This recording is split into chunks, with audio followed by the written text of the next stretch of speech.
Bonjour, cette semaine est dédiée à l'orthographe lexicale, c'est-à-dire la graphie des mots, noms, adjectifs, verbes, adverbes, etc., dont nous nous servons couramment pour formuler des énoncés. Commençons par le doublement des consonnes, qui est souvent une source d'hésitation pour chacun de nous. Il est bon de rappeler, avant de commencer, que seuls des mots d'emploi plus ou moins usuels serviront d'exemple ou seront mentionnés comme des exceptions. On laissera volontairement de côté le vocabulaire technique, les mots d'un emploi peu usuel ou le jargon très spécialisé. Retenons d'abord quelques principes généraux. Il faut savoir que seules les consonnes C, F, L, M, N, P, R, S, T peuvent être doublées. C'est le cas dans accommodé avec deux C, affreux avec deux F, allusion avec deux L, flamme avec deux M, pérenne avec deux N, apparence avec deux P, erroné avec deux R, trépassé avec deux S, flatté avec deux T. Il faut également savoir que certaines consonnes ne doublent que très rarement après certaines voyelles. Après la voyelle E, la consonne C double seulement dans les mots ecclésiastiques et échymoses, et les mots de la même famille.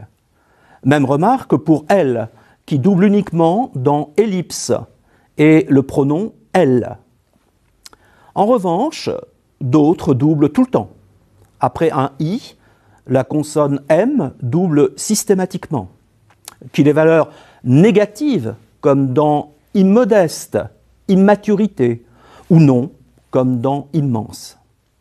Seuls deux mots font exception, image et imiter, ainsi que les mots de la même famille. De même, elle double systématiquement après I. C'est le cas dans illuminé, illustré, illico. Attention, il ne double pas dans deux mots seulement, il et ilote. Enfin, les consonnes B, D, G, elles, ne doublent que de façon exceptionnelle. C'est le cas dans AB, addition, aggravé, agglutiné, aggloméré et les mots de la même famille. Il est également utile de se rappeler qu'une consonne ne double pas après la voyelle U, sauf dans un mot d'origine anglaise, uppercut. On se souviendra en outre que dans le cas où la voyelle E est suivie d'un N ou d'un seul M, elle se prononce E, comme dans émerveillé ou énervé. Une exception, enivré, qui se prononce en, mais avec un seul N. En revanche, lorsqu'elle est suivie de deux M ou de deux N, elle se prononce en, comme dans emmener ou ennui. Notons encore une exception, ennemi, qui se prononce et avec deux N. Enfin, seules les consonnes intervocaliques, c'est-à-dire qu'elles sont placées entre deux voyelles, peuvent doubler. C'est le cas dans apparence, attirer et tant d'autres mots français.